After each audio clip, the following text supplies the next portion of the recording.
2 Samuel chapter 17. Ahithophel said to Absalom, I would choose 12,000 men and set out tonight in pursuit of David. I would attack him while he is weary and weak. I would strike him with terror, and then all the people with him will flee. I would strike down only the king and bring all the people back to you. The death of the man you seek will mean the return of all. All the people will be unharmed. This plan seemed good to Absalom and to all the elders of Israel. But Absalom said, Summon also Hushai the Archite, so we can hear what he has to say as well. When Hushai came to him, Absalom said, Ahithophel has given this advice. Should we do what he says? If not, give us your opinion. Hushai replied to Absalom, The advice Ahithophel has given is not good this time. You know your father and his men, they are fighters, and as fierce as the wild bear robe of her cubs. Besides, your father is an experienced fighter. He will not spend the night with the troops. Even now, he is hidden in a cave or some other place.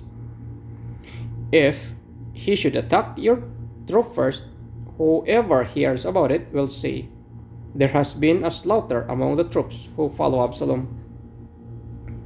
Then even the bravest soldier, whose heart is like the heart of a lion, will melt with fear. For all Israel knows that your father is a fighter, and that those with him are brave. So I advise you, let all the Israel from Dan to Beersheba, as numerous as the sand on the seashore, be gathered to you, with you yourself leading them in the battle. Then we will attack him wherever he may be found, and he will fall on him as dew settles on the ground. Neither he nor any of his men will be left alive. If he withdraws into the city, then all Israel will bring ropes to that city, and we will drag it down to the valley until not so much as people is left. Absalom and all the men of Israel said, The advice of Hushai the Archite is better than that of Ahithophel. For the Lord had determined to frustrate the good advice of Ahithophel in order to bring disaster on Absalom. Hushai told Zadok and Abiathar the priest, Ahithophel has advised Absalom and the elders of Israel to do such and such. But I advise them to do and so. Now send a message at once and tell David, Do not spend the night at the fords in the wilderness, cross over without fail, or the king and all the people with him will be swallowed up. Jonathan and Ahimaaz were staying at En Rogel. A female servant was to go and inform them, and they were to go and tell the king David, for they could not risk being seen entering the city. But a young man saw them and told Absalom. So the two of them left at once and went to the house of man in Bahurim. He had a well in his courtyard, and they climbed down into it.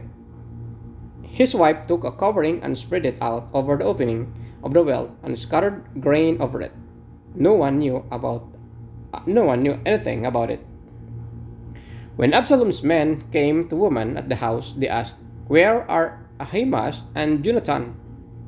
The woman answered them, They crossed over the brook. The men searched but found no one, so they returned to Jerusalem. After they had gone, the two climbed out of the well and went to inform King David. They said to him, Set out and cross the river at once. Ahithophel has advised such and such against you. So David and all the people with him set out and crossed the Jordan. By daybreak, no one was left who had not crossed the Jordan. When Ahithophel saw that his advice had not been followed, he saddled his donkey and set out for his house in the hometown. He put his house in order and then hanged himself. So he died and was buried on his father's tomb. Absalom's death.